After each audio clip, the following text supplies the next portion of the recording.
Hi viewers, Rajesh ടിപ്സിലേക്ക് നിങ്ങൾക്ക് ഹാർദവമായ സ്വാഗതം. ഇന്നത്തെ ഈ വീഡിയോയിൽ പറയുന്നത് പ്രാവുകൾക്ക് ഭക്ഷണം കൊടുക്കുന്നത് വഴി ശരീരത്തുണ്ടാകുന്ന രോഗങ്ങളെയൊക്കെ കുറിച്ചാണ്. അപ്പോൾ നിങ്ങൾക്ക് എൻ്റെ ചാനൽ ഇഷ്ടമാകുന്നെങ്കിൽ ലൈക്കും സബ്സ്ക്രൈബും ചെയ്യുക. നമ്മുടെ നാട്ടിൽ പ്രാവുകൾക്ക് തീറ്റ നൽകുന്നവരെ പല സ്ഥലങ്ങളിലും നമ്മൾക്ക് കാണാൻ കഴിയുന്നതാണ്. ഇത് ഒരു പുണ്യപ്രവൃത്തിയായിട്ടാണ് എല്ലാവരും ചെയ്യുന്നത്. എങ്കിൽ ഇതിനു പുറമേ മറ്റുള്ള ശാരീരികപരമായ ദോഷങ്ങൾ ഈ പ്രാവുകൾക്ക് തീറ്റ നൽകുന്നത് കൊണ്ട് ഉണ്ടാകുന്നു. അതെന്തൊക്കെയാണെന്ന് നമ്മൾക്ക് നോക്കാം. ഇന്ത്യയിലെ പല നഗരങ്ങളിലും പ്രാവുകൾക്ക് ഭക്ഷണം കൊടുക്കുന്നതായിട്ട് നമുക്കറിയാവുന്നതാണ്. ഇത് പ്രധാനമായും മുംബൈ, ഡൽഹി എന്നിങ്ങനെയുള്ള നഗരങ്ങളിലാണ് ഇത് അധികമായും നടന്നു വരുന്നത്. മതവിശ്വാസത്തിൻ്റെയും മൃഗങ്ങളോടുള്ള സ്നേഹത്തിൻ്റെയും പാരമ്പര്യത്തിൻ്റെയും ഭാഗമായി ഇത് നടത്തുന്നു. മുംബൈ പോലുള്ള നഗരങ്ങളിൽ പ്രാവുകളെ തീറ്റിപ്പോറ്റുന്ന കാഴ്ചയും കാണാവുന്നതാണ്. ഇത് പല പ്രശ്നങ്ങൾക്കും കാരണമാകുന്നു. പ്രാദേശിക കൂട്ടായ്മ ട്രസ്റ്റുകളും കബൂത്തർ ഖാനകൾ എന്ന പേരിലാണ് ഇത് അവിടെ അറിയപ്പെടുന്നത്.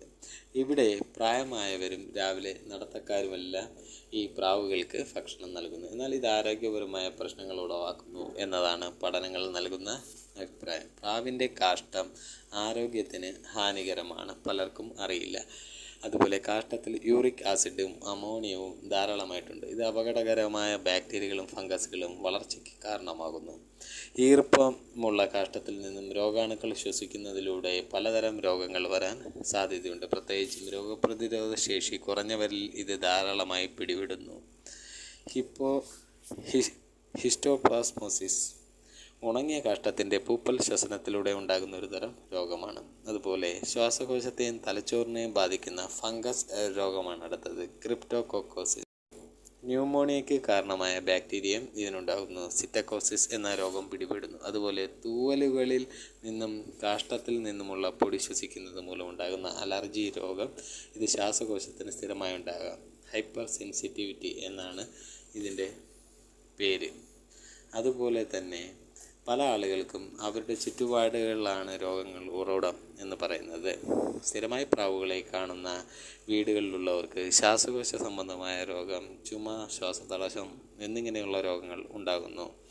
ഇത് തിരിച്ചറിഞ്ഞ് നേരത്തെ മുൻകരുതലുകൾ എടുക്കേണ്ടതാണ്. എന്നാൽ ഇതിന് പുറമെ ദൂരവ്യാപകമായ ഫലങ്ങളുമുണ്ട്. പ്രാവുകൾ വളരെ വേഗം ഇണചേർന്ന് കുഞ്ഞുങ്ങളെ ഉൽപ്പാദിപ്പിക്കുന്നു. അതുകൊണ്ട് ഇവ പെട്ടെന്ന് വർദ്ധിക്കുന്നതാണ്. ഇത് പരിസ്ഥിതിയുടെ സന്തുലിതാവസ്ഥയെ തകർക്കുകയും ചെയ്യുന്നു. അതുപോലെ പറക്കുന്ന എലികൾ എന്നാണ് പ്രാവുകളെ പൊതുവെ പറയപ്പെടുന്നത്. പ്രാവുകൾക്ക് ഭക്ഷണം കൊടുക്കുന്നത് നല്ല ഉദ്ദേശത്തോടെ ആണെങ്കിലും അതിന് ദൂരവ്യാപകമായ ദോഷഫലങ്ങളുമുണ്ട്. ഇത് പക്ഷികളുടെ സ്വാഭാവിക ആഹാര രീതിയെ തടസ്സപ്പെടുത്തുന്നു. കൂടാതെ അവയുടെ എണ്ണം കൂടാനും കാരണമാകുന്നു. ഇത് പൊതുസ്ഥലങ്ങളിൽ വൃത്തിഹീനമായ അവസ്ഥ ഉണ്ടാക്കുന്നു. റൊട്ടി പോലുള്ള ഉയർന്ന പ്രോട്ടീൻ അടങ്ങിയ ഭക്ഷണങ്ങൾ പ്രാവുകൾക്ക് നൽകുന്നത് ആരോഗ്യത്തിന് ഹാനികരമാണ്. പ്രാവുകളുടെ കാഷ്ടം സ്മാരകങ്ങളെയും കെട്ടിടങ്ങളെയും നശിപ്പിക്കുന്നു. ഇത് അഴുക്കുചാലുകൾ അടഞ്ഞു പോകാനും കാരണമാകുന്നു. വീടുകളിൽ പ്രാവുകൾ കൂടുന്നത് രോഗങ്ങളും മറ്റ് ആരോഗ്യ പ്രശ്നങ്ങൾക്കും കാരണമാകുന്നു. കുട്ടികൾക്കും പ്രായമായവർക്കും പ്രതിരോധശേഷി കുറഞ്ഞവർക്കും ഇത് വളരെ ദോഷകരമാണ്.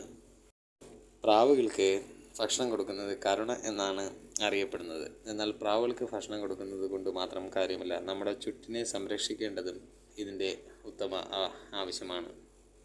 പ്രാവുകൾക്ക് ഭക്ഷണം കൊടുക്കുന്നതിനെക്കുറിച്ച് നമ്മൾ വീണ്ടും ചിന്തിക്കേണ്ടതായിട്ടുണ്ട്. അല്ലെങ്കിൽ അതൊരു വലിയ ആരോഗ്യ പ്രശ്നമായി മാറും. പൊതുജന അവബോധം നൽകുകയും നിയമങ്ങൾ കർശനമാക്കുകയും ചെയ്യേണ്ടത് അത്യാവശ്യമാണ്. നിയന്ത്രിത മേഖലകൾ ഉണ്ടാക്കുകയും പക്ഷികൾക്ക് പ്രജനനം തടയുന്നതിനുള്ള മാർഗങ്ങൾ സ്വീകരിക്കുകയും ചെയ്യുക. കെട്ടിടങ്ങൾ അവ കൂടുകൂട്ടുന്നത് തടയുകയും വേണം.